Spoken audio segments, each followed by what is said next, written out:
A lot of you guys probably know who Pearl Davis is. She's also known as JustPearlyThings. She is part of the red pill community. Maybe I guess they would call themselves men's rights activists. They tend to be very edgy and extremely countercultural. Some of this, I think, kind of makes sense, but some of it doesn't. And she went onto Piers Morgan's show on Talk TV to give what I think is probably her worst ever take, which is that women should not be able to vote. I think it's a strange thing to hear coming from a woman, and I know that her general take is a little bit more nuanced than this. I still disagree with it extremely, but I do want to see how Piers Morgan pushes back on this. So let's roll the tape. Let's see what she has to say and how Piers Morgan responds. Because Piers Morgan is a very interesting interviewer. I've seen his interview with Jordan Peterson. He interviewed him quite well. There are other interviews that he's done with like Andrew Tate and stuff that were also somewhat interesting. So be interesting to see how Piers Morgan handles Pearl Davis. Welcome back to Piers Morgan. So Pearl Davis has racked up a legion of online followers and plenty of breathless newspaper coverage by sharing her incendiary views on modern feminism. The New York Post called her the female Andrew Tate. So she tapped into genuine female pushback to the excesses of wokery, or is she just an attention seeker? We'll find out in a moment. But first, let's take a look at the clip that sent her viral. A lot of people think I'm insane because I don't think women should vote. Everybody thinks I'm crazy for this opinion. If anything, this is probably my most extreme opinion. 90% of women have been on birth control. 1 out of 3 women has had an abortion. 1 out of 3 women has an STD. Average body count is over 5, so that your average wife has slept with over 5 people. 95% of women are not virgins on their wedding days. So I understand the complaint. Interesting. Okay, what does that have to do with voting, though? Literally none of those things have to do with voting, except for, beginning with saying that, she thinks that women should not be able to vote, which I think is absolutely ridiculous. But let's see what she has to say for herself here. John's been alongside political journalist Ava Santini. He was nodding furiously. Oh! Wait, are they doing a 2-on-1? A 2-on-1? They had someone gang up on her. See along there. Okay, well, if that's actually what they're doing, I think it's kind of crazy. Ava Santini. I like one-on-ones furiously along there to everything she heard. Right, Pearl, you'd be called the female Andrew Tate. How do you plead? Well, I take it as a compliment. I'm a fan of Andrew Tate. Yeah, she would. Of everything he says? It depends what we're talking about, but overall, I think he's got a good message. I think he's good for young men. Okay, look. Which is funny. Like, for someone who's such a popular personality, and someone who's gone so viral and has so many followers, I do think it's hilarious that literally nobody says, oh yeah, I'm on board with everything that Andrew Tate says. Like, I think that deep down, a lot of people know that Andrew Tate is wrong about a lot of things, but either they just, really like having him as a role model, or they don't want to admit, that the person they're following is just dead wrong on a lot of things. You're talking about women predominantly, which is why you've got this big following. And your view is that modern feminism is deeply flawed. I would argue a lot of your proposals, like taking the vote away from women, are deeply regressive. Mm-hmm. Why would you want to remove, just from yourself, the right to vote? Well, what happened was I had the same view, right? Back when I started, I was like, why? I found out that only 5% of women wanted the right to vote. No, it's true. It's true. You look it up. At the time? At the time. Because they've been conditioned by men to think that they shouldn't have a vote. I mean, that's what they say, but, I started reading their writings, right? And what I found out was that... Like, bro, if you poll, like, women who live, like, in, like, I don't know, like, Afghanistan, for example, and say, like, should women be able to walk outside without headscarves? I think a lot of them would probably say no. Oh, no. But one thing that's, like, in context... makes sense to pay attention to is the fact that Afghanistan is currently run by the Taliban. So that may influence the answers that you get. So I don't think that the idea that, women were kind of saying that they didn't want the right to vote because they had been told that they shouldn't have the right to vote, I don't think that should be discounted at all. The reason a lot of women advocated for it was because they believed it was the beginning of the breakdown of the family. Before you became one in marriage, 85% of people were married. And, I hate to say it, but they were right. What has happened 100 years later? What's that got to do with them having the vote? Yeah, well, it's completely off the rails. Like, yes, the family has been deteriorating and falling apart, but that doesn't really have a whole lot to do with the vote. What has happened 100 years later? What's that got to do with them having the vote? Well, it also goes back to responsibility. Again, men are 80 to 90% of the military. They run all of the infrastructures that make society. None of this has anything to do with voting. So I just think if we want an equal say in society, then be equal. Do 50% of the hard jobs. Be 50% of the military. In the U.S. The problem is, though, people don't actually want that. And I think that's probably Pearl's point. But the thing is, you can say that rhetorically, but she's saying that like it's an actual position, which is completely ridiculous. They're fined $250,000 if they don't join selective service, which is essentially the draft. Okay, but specifically on the vote, what would having the right? Also, Piers is doing a great job of keeping this conversation on the rails, because Pearl loves moving into like all these different topics that are, tangentially connected, sure, but it's not the subject at hand. Right to vote have to do with family cohesion, for example? Well, because again, before you weren't trying to divide a family. It was one family unit. You had one vote for the family.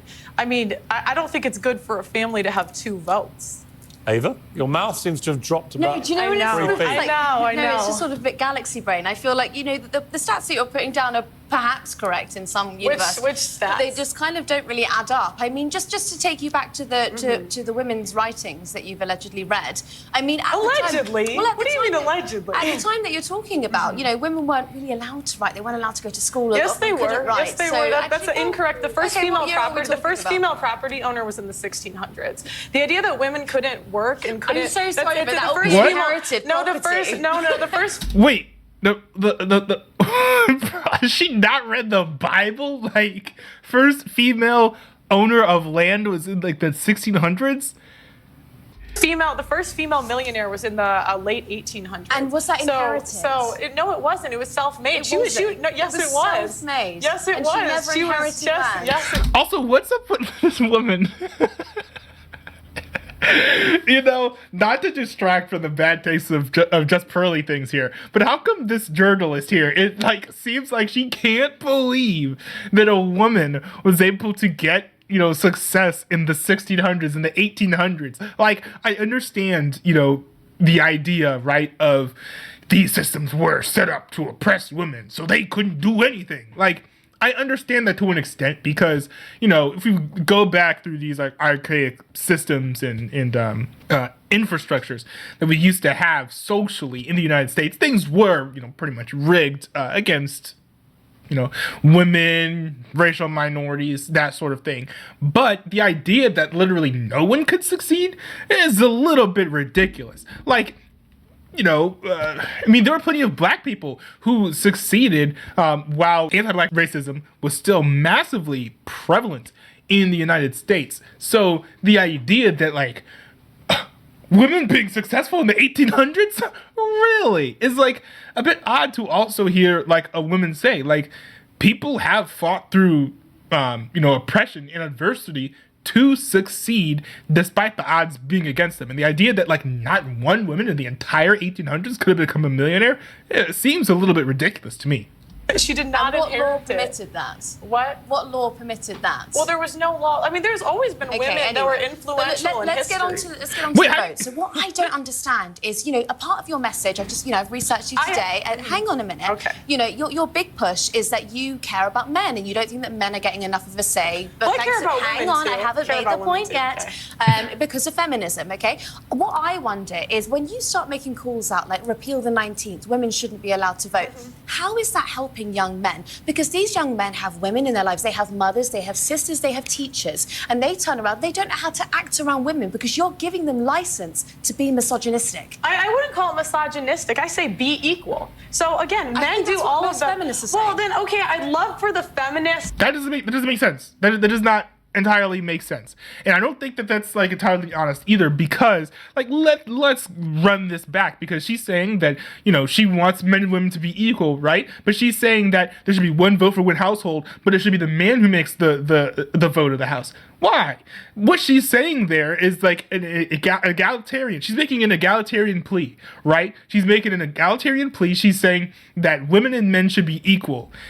But then why is she saying that women should not be allowed to vote and men should be allowed to vote? I would think that she would be saying there should be one vote per household, and then both parties like agree on what that vote should be. And maybe that's what she's saying should happen in practice. But she's disenfranchising single women, right? By saying that there should be only men voting. You know, if what she's really after is, you know, cohesion and unity among a family when it comes to voting, I don't know. I just don't understand the logic here. Because you're giving them license to be misogynistic. I wouldn't call it misogynistic. I say be equal. So again, men do all of the feminists. Well, then okay, no. Yo, she's see, here's the problem too. Here we just have two extremely toxic worldviews right here on display. We have the red pill movement, which is very much like men are better than women. Women are, you know, kind of like traps for men. Men should, men have license to treat women, worse than they deserve to be treated themselves, which is absolutely ridiculous. A lot of it boils down to basically men get to do whatever they want and women have to serve the men. That's basically what the red pill mindset is. And feminism is basically like women should be able to do whatever they want and men should serve them. And this is why we've had this back and forth. This is why we have the red pill movement in the first place, because the red pill movement is extremely reactionary to the modern feminist movement, which in turn is probably extremely reactionary to perhaps patriarchal or perceived patriarchal societal hierarchies within the United States, where women were mistreated in certain situations. But like, the solution to fixing these issues is not to be extremely reactionary and to put down the other side, but to say, hey, we're all equal here and we all deserve to be treated well, right? So why don't we just like do that? But here, you know, I guess social media also amplifies the reactionary voices. So the feminists, please apply for the oil rigs. Please go do the hard jobs in society. They're open, they're hiring, because I don't think men or women are equal until we do the equal work. So no, listen, go. Huh? So wait. So she says that men and women are not equal until they do the equal work. So does she actually want to see a 50-50 ratio of men and women working in oil rigs? And if she wants, you know, men and women to be equal when they do the same things, how come she doesn't want men and women to also vote? Like both of them. I mean, that would be pretty equal. Would you not say that would be equal? That's a bit puzzling to me. It almost sounds like she doesn't want men and women to actually be equal.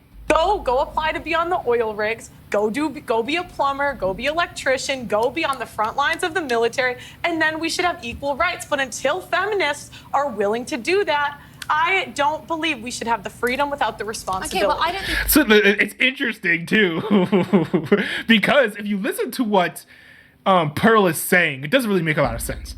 But it does fit within the logic of feminism. Like, she does have a point that feminists pretend that they want equality, but then they also don't want to do, you know, Mike Rowe's dirtiest jobs. Like, they don't want to go out and do the things that are, you know, like the hardest tasks, right? So I think that what she's saying works more as a critique of feminism than as a genuine point. But it's so strange to see someone embodying rhetorical arguments and then taking them up as like genuine political positions. It's like it's so strange. I think that I'm physically built for that. You might be, but I'm absolutely not. You said you were volleyball. Wow. You said you were a volleyball player, and so you've got more strength than I do. I don't think but that I can have do more those strength. I don't have more strength than the average man. I'm not going to take your right away to do it. I don't have more strength than the average man. But again, it goes back to go be a plumber. You want to be equal, go. Why is she just saying the same thing over and over again? She's not actually addressing any of the journalists' claims or counterpoints. They're just going around in circles. We're going to need Piers Morgan to come in and save this debate, because this is actually kind of trash. You want divorce to be made illegal. Yes. But is that true? Yes, because I don't think what we have today is really marriage. What is marriage? It's for better or for worse, for richer or for poor. That's true, and I'm gonna bring this out here. I don't know if I don't think that divorce should be completely made illegal, but I will say that I do think that the government should, by and large, sort of be taken out of the business of marriage. I'm a Christian, so I don't think that marriage as we see in the United States today really is a good representation of what marriage truly is. I think it would be better if the job of determining who's married and who's not is just delegated to churches. And so churches have massive networks where it's just like, the church on their rolls has a list of everyone who's married. And if the government wants to see, if someone is a spouse to somebody else or not, then they just Google it, I guess, for lack of a better term, search it out into the database that the churches have given the government access to. So then they know, hey, this person's married, or let's say that, you're filing taxes. Like, oh, are they married? Let's just ask the church they go to. Hey, yo, are they married? Yeah, they're married. Because, we have all of these different, definitions of what marriage is or whatever. And I think that it would be better just to maybe not even have that be legislated, but leave that over to the private sector. Because after all, it is a private thing, to get married to somebody else. Although it's kind of public too. It's a mixture of both. But either way, it's not really, something that the government should be involved in. Should the government be telling people, hey, you can't get married, but you can? Now, people can say that they're married and it doesn't really fit the image of what marriage is as God has designed it. And that's a conversation for another day. But I do think in general, the whole thing is kind of a mess. And I think that really that's something that should be left up to the citizens and not necessarily to the government. I know that opens a whole can of worms of different things. And if you guys want me to, I can do a different video about how that should all be, all be tackled in my opinion. But that's just generally my position on the whole matter. In sickness and in health till death do us part. That's what marriage is supposed to be. But feminists have ruined marriage for the people that actually believe in marriage. How? When there's a 50% divorce rate and the average marriage why is that all down 8 to the years. women? Also, it's a good question. I was about to ask, why is this all the women's fault? Right? Dudes are wilding out here too. I think the problem with a lot of these things is bad parenting. And when you have, an entire generation whose parents are just awful at raising kids, then that's not only going to create women making for bad wives and then, splitting up the home by leaving. It's going to cause men to do the same thing. So I don't think that you can just pin this all on women. I didn't say that it was all down to the women. Why Yeah, she did. She played feminism. But you asked why I want divorce to be banned. Yeah. Can I finish first? So I'm saying, the people that believe in divorce, go be in long-term relationships. Leave marriage for the people that actually believe in for better or for worse, for richer or for poor, in sickness and in health till death do us part. But doesn't the sanctity of marriage also rely on the woman being a virgin? So you wouldn't be able to get married. No. What? Where did she get that from? Yo, what kind of sanctity of... Oh my goodness. Yo, for a journalist, this person's spewing an interesting amount of misinformation here. What do you mean? Well, you've That's my question. spoken quite openly about how you're not a virgin, and so if you want to preserve that sanctity of marriage, then I just think that you're upholding standards that you don't actually. Piers Morgan face. Piers Morgan face there is my entire mind while watching this. This is a meltdown. Why did they get this journalist here to talk? She's barely edging out JustPearlyThings, and it's not even that hard to beat out JustPearlyThings in a debate. I don't think JustPearlyThings has ever won a single debate. So why do they pick this lightweight to go after JustPearlyThings? It should really have just been a one-on-one between JustPearlyThings and Piers Morgan. That would have been better than this. And that's a fair complaint. I wish I was. But, we can't go back. I don't know what you want me to say. No, but I just don't think it's fair that you get to be here and you get to be paid for your views, and you're telling other women that they shouldn't be allowed to. I think... What do you Hang on. Okay, if I may, at some stage jump in. Isn't the whole point of being a feminist, though, that women are entitled to have their own views? Absolutely. So she's perfectly entitled to her views. Yeah, but you can't... You might not like them. But I'm here to challenge Isn't she exercising her rights as a... Are you a feminist? No, I am not. Really? No, I wouldn't. Don't go that far. You don't want to be a feminist? No, because I think if feminists really believed in equality, but you guys don't, I would love for you. There is an oil rig hiring. There is an engineering I would actually love to see Ava Satin on No, seriously. There is a building being built next to my building. Go do it, feminists. Go do it. And me, I'm doing the same job that I'm doing right now. When you find the man you want to get married to, are you saying you will be with that man whatever happens the rest of your life? Yes, for the vows that we're supposed to live by. How do you know you can keep them? I mean, I think it's a choice. That finally she says something true, right? Because it is a choice, to go by those vows, right? Like, now if the other person breaks the vows, that you do have the right to leave. That's kind of like how vows work. But yeah, I mean, she is right here. Like, it is a choice.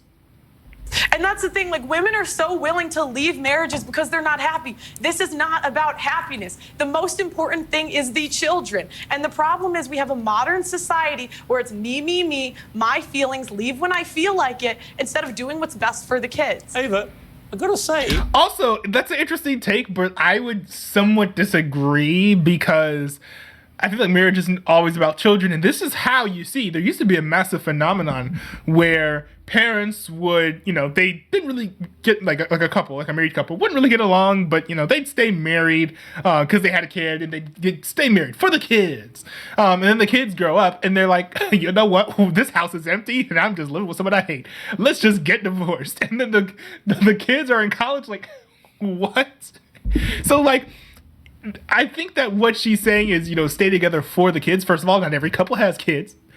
That has to be, put in perspective. And second of all, that doesn't get rid of the fact that if you're in a marriage and the wife isn't serving the husband and the husband isn't serving the wife, it's not a symbiotic, two-way, helpful, and mutually beneficial relationship, then the relationship itself is still not going to be great. It's not going to be the easiest nor the most fun thing to keep that all together. The way the dynamic should work is not necessarily, I'm going to put down my happiness for the sake of the kids, which is something that one should do, if you're raising children. But if there aren't any kids, or even if there are kids, it should also be about the husband helping the wife and the wife helping the husband, because marriage is not just a social construct by which we procreate, right? It's also a relationship. So there's a lot more to it than just doing things for kids. It's a little bit listening to Andrew Tate, where some of it I really don't agree with. I don't agree with the vote stuff. When I hear things like that, I think there'll be a lot of people, especially older generation women perhaps, who think, you know what, she's got a point. Well, I mean, I believe in agency, so I think that if a woman is going to look after her children in divorce, that's absolutely fine. I also believe in your right to speak your mind about it. What I don't understand... I'd like to say, even before the 1920s, do you know what I mean? Women could speak openly. This idea that, women couldn't talk the last 500 years, there have been women throughout history... I know, but the American state education system has failed before, and it's failing now. There have been women throughout history that have read, written, and been very influential in society. Okay. So this idea women could never do it. Do you know what I don't understand, though, is when it gets spiteful, okay? Because you put down a few arguments that I think are perfectly, they're kind of evangelical and they're Christian, but those are your right to say it. What I don't understand is when it kind of seeps into this sort of, you call women fat, you say that they shouldn't have abortions, are they fat? You say that they have... That's a good question. It's a good question. Here's the thing. It's certainly never appropriate to just go up to random people and be like, you're fat. No. And you shouldn't really be walking around just commenting on other people's appearance, unless maybe it's a compliment. You gotta fit a little riz in there. But if someone is saying if someone's saying something that's maybe pertinent to that, I don't think it would be awful to maybe mention it. not necessarily to demean them, but to say like, you know, like it is what it is. Like, you know, you got like some like 600-pound women in there being like, why can't I get Ryan Gosling? Like, you know, like there are there are a few, not a lot, but there are a few people like that. So, you know, maybe to the journalist's point, maybe Just Pearly Things is just going after low-hanging fruit, where you do have a lot of like overweight women just complaining on the internet, even if they don't represent the majority of women. They're easy punching bags if you want to, you know, be a pundit and make fun of, you know, people for being entitled or whatever. Deeps into this sort of, you call women fat, you say that they shouldn't have abortions, you say that they have STDs. You know, I mean, the question is, are they fat, yes or no? The average American woman is 170 pounds. That's objectively overweight. I mean, let's be honest. We now celebrate morbid obesity as some kind of body positive thing, and it is complete nonsense. So actually, on that point again, there's a bit of truth in that. And this is the problem. How have we come to celebrate morbid obesity as body positive? Well, it's nonsense. We're not talking about morbid obese. I was actually watching your podcast earlier, and you spoke to someone who was, I would say, probably a size 12, and you called her fat, obese, and a divorcee. She was fat, obese, and a divorcee. I mean, like, I don't know what to say. This is the thing, women, we don't want to live in reality. We don't want to say things. But the thing is, like, why would you say that, though? Like was there really a need to be like that? Was she like, oh, yeah, I got everything together. My health is perfect. And I've never been divorced. Like, it's hard for you to understand why it would have been appropriate to bring that up. Things that are true. Was she fat? Yes. Was she a divorcee? Yes. These things are just objective facts. Okay, I'm going to have to objectively... And she insulted me first. They always do. I'm going to have to objectively end the debate, but it was an interesting conversation. I think we should get you two back together as a matter of urgency. Thank you very much, Pearl. Thank you, Ava. Could you even call it a conversation? They're just absolutely mind-numbing. What? Whoever made the decision to put these two together needs a raise. No, he needs to be fired. What? We're not talking about obesity. Yes, well, the whole point, I thought the name of the panel, or the name of the conversation was why she thinks women shouldn't vote. And then, of course, as the conversation went on, they like changed the chyron to say, is feminism broken? Okay, this is literally what I was thinking, right? Thinking there should be one vote per family is completely different than saying women shouldn't vote. Exactly. Like, single women should be allowed to vote. What in the world? I'm surprised at how many people there are cheering on Pearl. I mean, she did okay, but she just had a bad opponent. Right? She like her opponent like wasn't really that great on challenging her on genuine points. There were like some like straw man fallacies. I thought they just kept on going around in circles. That was just one of the most unproductive debates I've ever seen. Oh my goodness. You know, guys, let me know if you want me to react to more debates, but that was just bad. So maybe recommend that I watch something a little bit better.